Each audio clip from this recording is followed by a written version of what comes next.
Baby चाहिए आपको और आप फोकस हो रखे हैं कि ओव्यूलेशन ठीक करना है, ओव्यूलेशन कब हो रहा है, लेकिन मैं कहूँगी कि इतना पर्याप्त नहीं है। बेबी अगर आपको चाहिए, माता-पिता बनना है, तो 5 जो आज मैं आपसे पॉइंट डिस्कस करने जा रही हूँ, सारे इम्पोर्टेंट हैं। So if you are male or female, all these 5 points are very important. आइए डिटेल में जानते हैं।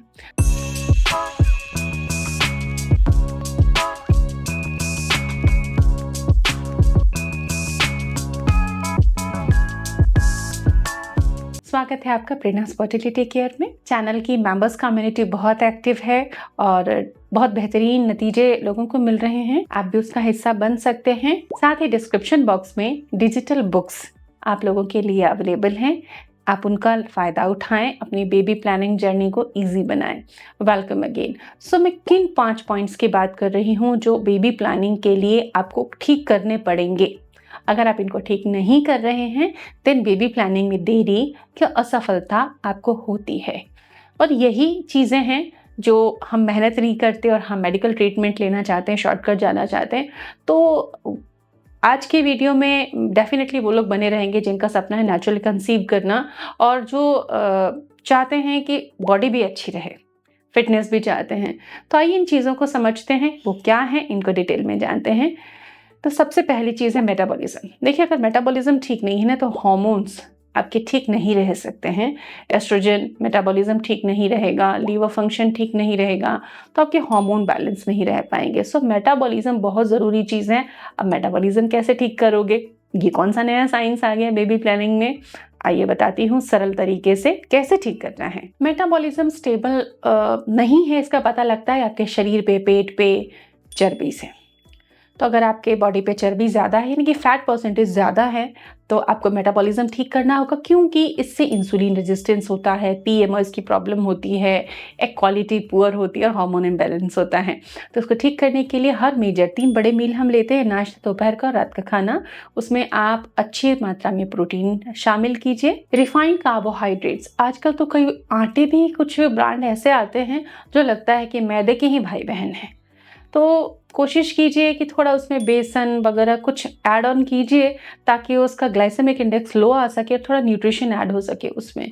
तो होल ग्रेन्स को प्रेफर करें, आप कॉम्प्लेक्स कार्ब्स को प्रेफर करें, मिलेट्स को प्रेफर करें, दाल, बीन्स, सब्जियां, इनको अच्छी मात्रा में खाएं प्रोटीन के साथ में। तो मील्स कुछ इस तरीके से आप लीजिए कि सारी चीज़ें डेफिनेटली आपकी थाली में हो। तो मेटाबॉलिज्म अच्छा रखेंगे ना, तो इंसुलिन सेंसिटिविटी बहुत अच्छी रहेगी और इस फ्रंट से आप जीत जाएंगे। दूसरा पॉइंट है पीएमएस। पीरियड से पहले जो परेशानी झेलती है ना फीमेल्स, उसकी पीड़ा तो वही फीमेल जान सकती है जिसने उसे झेला। बड़ा डिप्रेसिव लगता है, रातों को नींद नहीं आती, चिंताएं, एंजाइटी, घबराहट और कुछ एक्सप्रेस नहीं कर पाना, बहुत प्रॉब्लम होती है। इमोशनली और मेंटली एक फीमेल हिल जाती है। इसके सीवियर फॉर्म्स भी हैं, वो और भी डेंजरस होते हैं। तो पीएमएस हर फीमेल को परेशान करता है। तो पीएमएस से आपको लड़ना नहीं है, हराना है, उसको जीतना है। कैसे जीतेंगे आप, कैसे ठीक करेंगे पीएमएस, जिससे कि जल्दी बेबी आ सके आपके पास? मैग्नीशियम रिच फूड खाने हैं, almond, pumpkin seeds. Calcium rich food खाने हैं, विटामिन B6 रिच फूड खाने हैं और प्रोटीन डाइट में होना जरूर। डेली योगा, इतना करके तो देखिए, चीजें बहुत तेजी से बदलेंगी। 1 महीने में अच्छे रिजल्ट्स मिलेंगे आपको। तीसरी चीज है एस्ट्रोजन। एस्ट्रोजन आपको बढ़ाना नहीं है बॉडी में, उसका प्रॉपर मेटाबोलाइज करना है। ये आपको ध्यान रखना होगा कि एस्ट्रोजन वाली चीज़ें खा लो, एस्ट्रोजन वाली चीज़ें खा लो। थोड़ी बहुत जानकारी सुन लेते हैं और उसके बाद एस्ट्रोजन वाली चीज़ें खाने लेते हैं, फिर वो ब्रेकडाउन नहीं होता और फिर यूट्रस में पॉलिप, फाइब्रॉइड, एंडोमेट्रियोसिस हो जाता है लॉन्गर रन में।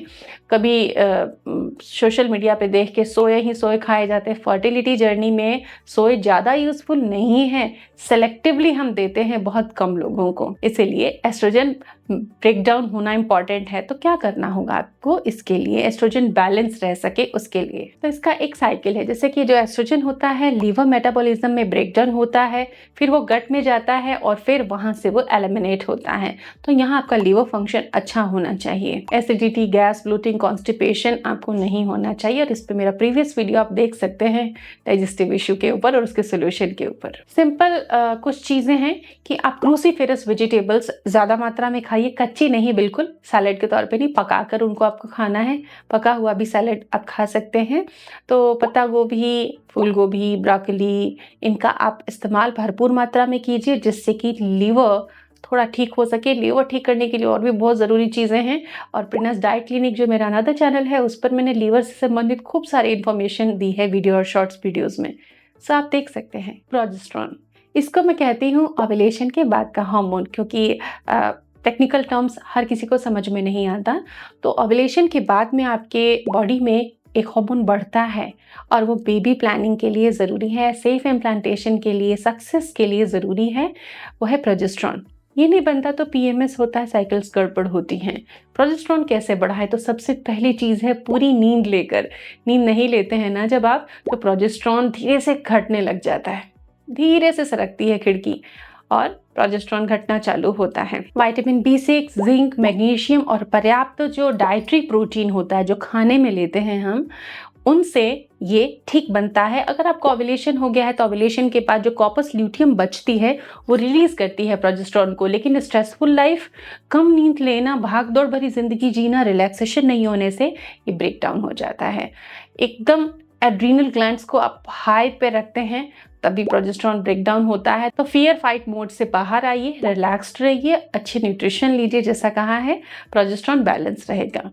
एक साइकिल में अगर नहीं भी हो रहा है 2 से 3 में हो जाएगा। कॉन्सिस्टेंट रहिए। इसके अलावा जो चीज़ें आपको बेबी प्लानिंग के लिए सही करनी है, कुछ की न्यूट्रिएंट्स होते हैं।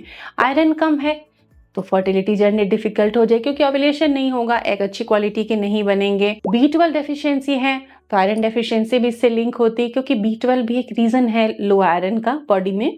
इसके अलावा विटामिन D कम नहीं होना चाहिए, कैल्शियम कम नहीं होना चाहिए, फॉलेट भी बॉडी में पर्याप्त मिलना चाहिए। तो ये की न्यूट्रिएंट्स माने जाते हैं। इसके अलावा भी कुछ और माइक्रो न्यूट्रिएंट्स हैं, मिनरल्स हैं, जैसे मैग्नीशियम, जिंक, पोटेशियम इत्यादि। तो सीड्स और नट्स, बैलेंस डाइट में ये न्यूट्रिशन आपको मिलेगा। तो आप एक नज़र कीजिए अपनी ओर कि क्या आप डेली पिछले 2-3 दिनों में होलिस्टिक न्यूट्रिशन ले रहे हैं, ड्राई फ्रूट, सब्जियां, दालें, साइक्लिक बेसिस पर हर चीज़ ले पा रहे हैं या नहीं।